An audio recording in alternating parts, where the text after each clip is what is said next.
Nos dices que estás vinculado al mundo de la educación, sabemos que desde hace año, año y medio, la escuela pertenece a la comuna. Cuéntanos ese proceso y ese Sí, proyecto. sí, mira, hace como 2, 3 años, a través de todo este debate en la cooperativa, en la comuna, bueno, en todos lados, de la forma organizativa propia, nosotros vimos la importancia de la educación, porque bueno, lo que hablábamos anteriormente, a veces en las universidades, o bueno, creo que lo que menos ha cambiado en la historia es el sistema educativo, ¿no? Es un sistema educativo convencional que lejos a veces de formarnos nos deforma nuestro pensamiento, nuestro ser, porque también viene como una receta, ¿no? No viene adaptado propiamente a los currículos, a la forma de los territorios, a la cultura propia misma de la gente, ¿no? De los países. Incluso en las ciencias, sobre todo, es mucho más cruel esta forma, esta modalidad de educación. Entonces nosotros veíamos como interés nuestro mismo proceso, como estudiantes vinimos aquí, que queríamos que sabíamos mucho y no sabíamos nada, que más bien aprendimos de la gente que estaba acá, que aterrizamos en nuestro proceso y pudimos darnos vidas a otras áreas. Y así compañeros y compañeras que venían de escuelas técnicas, ¿no? Y que eran experiencias muy ricas, muy valiosas, ¿no? Cómo se habían quedado aquí, tenían más pertenencia y estaban encaminando procesos interesantes y muchos compañeras y compañeros jóvenes, ¿no? En esa realidad también de cómo darle continuidad a los procesos, porque veíamos con preocupación cómo muchas experiencias hermosas y maravillosas se habían acabado en el tiempo por problemas generacionales o porque no se enseñaron a los demás o porque muchos líderes, eran 2 líderes y se pelearon, o todas estas causas y cuestiones. ¿Cómo podemos nosotros y nosotras asegurar el proceso en el tiempo, ¿no? ¿Cómo podemos hacerlo? Y vimos una vía el tema de la educación y me empezó a interesar la educación, además porque tuve mi hijo, después tuve mi hija, entonces empecé a ser madre también y a entender un poco la realidad, ¿no? Que esa es otra de las cuestiones.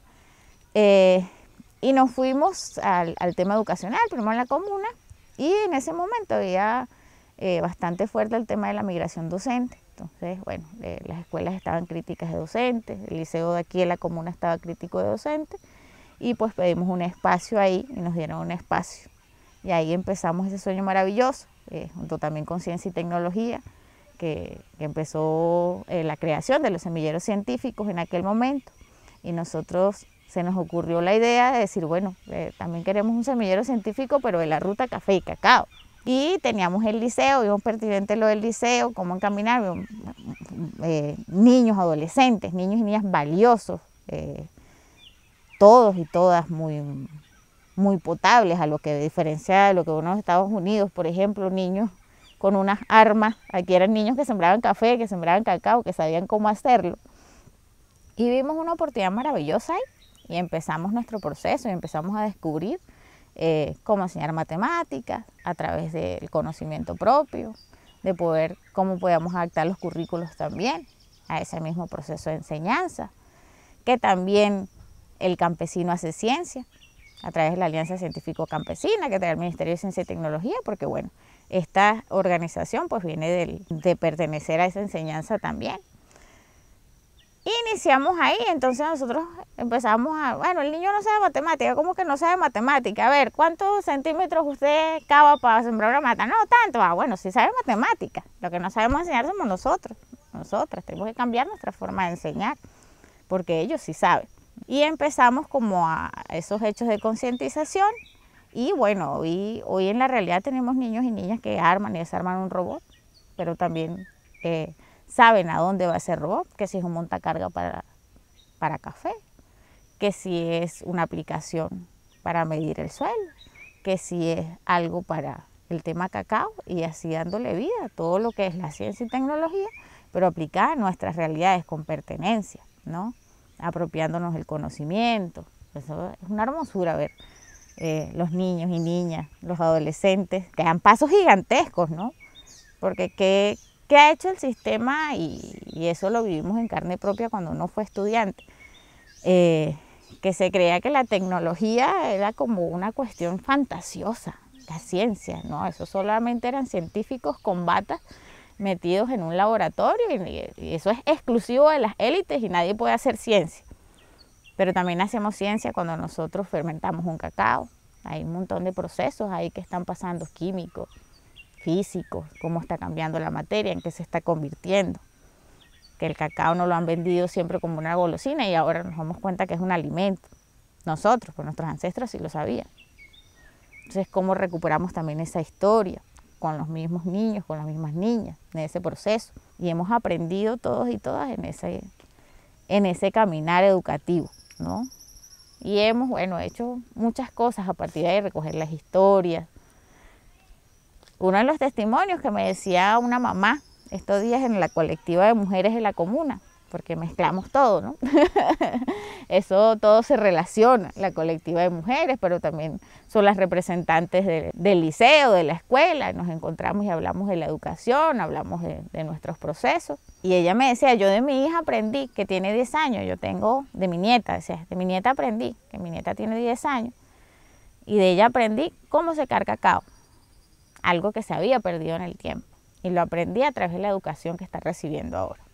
Y eso para mí fue muy valioso, para nosotros fue muy valioso, un paso agigantado. Entonces que empezamos a recuperar todas las costumbres, pero las empezamos a recuperar y a la vez aplicarle ciencia, que eso es algo que nos habían robado también. O sea, el tema de trabajar en la comuna, abordándolo desde todas las perspectivas, ese era el gran sueño del comandante Chávez, ¿no? Yo siempre le digo a Felipe, le digo a las compañeras de la comuna, le digo a todo el mundo, se acuesta cansado, pero con la satisfacción del deber cumplido, ¿no? En colectivo, en eso tan bonito que a veces nos quita el teléfono, que es otra cosa de la que estábamos hablando, con la tecnología que nos vendían, ¿no? Los niños ahora están súper avanzados en tecnología y cuando usted va a ver los niños no están avanzados. Más bien le están quitando el tiempo, ¿no? Les están quitando el poder conversar, el poder estar en familia, pero también en comunidad, en aprender otras cosas. Entonces esa es la falsa ciencia y tecnología que nos venden, ¿no? Y no puede ser así. Entonces, como desde el territorio también hemos ido avanzando en ese debate de qué es la ciencia y la tecnología, qué es lo que nos conviene a nosotros los campesinos, porque nos venden paquetes agrotecnológicos, ¿no? Y se sigue reproduciendo en técnicos, sí, y resulta que son productos de Monsanto y cosas que nos hace daño en términos de la salud. Y eso desde la educación se tiene que abordar y se tiene que problematizar y se tiene que polemizar.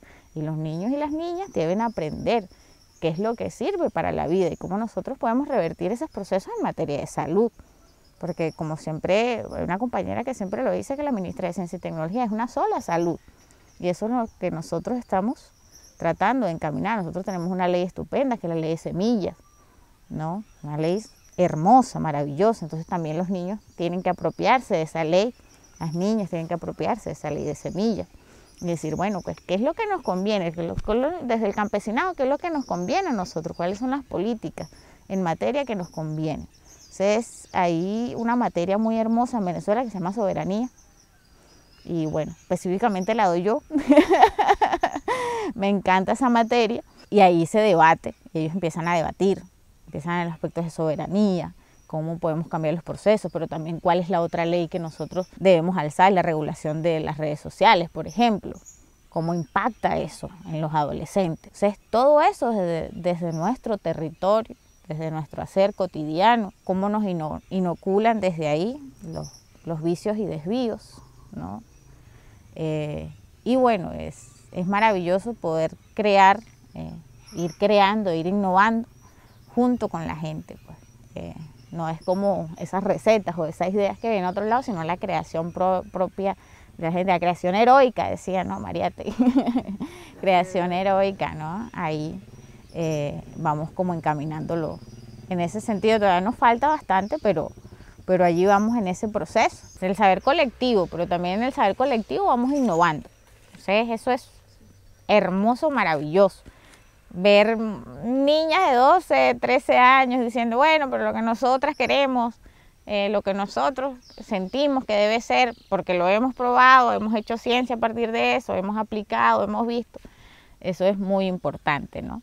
Y te decía que los resultados, ya tenemos 3 años prácticamente en ese andar, hemos visto niños desde segundo, desde tercero, niños que ya son jóvenes, muchachas que ya se han graduado, que hoy van para la Universidad de las Ciencias en Caracas, que han aplicado para carreras de ciencia, que es muy difícil poder despertar esas vocaciones tempranas en el campo de los niños que quieran estudiar, por ejemplo, inteligencia artificial, niños que quieran estudiar biología, niñas que quieran estudiar estas carreras, que es muy difícil esas vocaciones. Generalmente en el campo estudian a la primaria o solamente llegan hasta el bachillerato y no van a la universidad, y menos en carreras fuertes como esta, ¿no? Menos generalmente.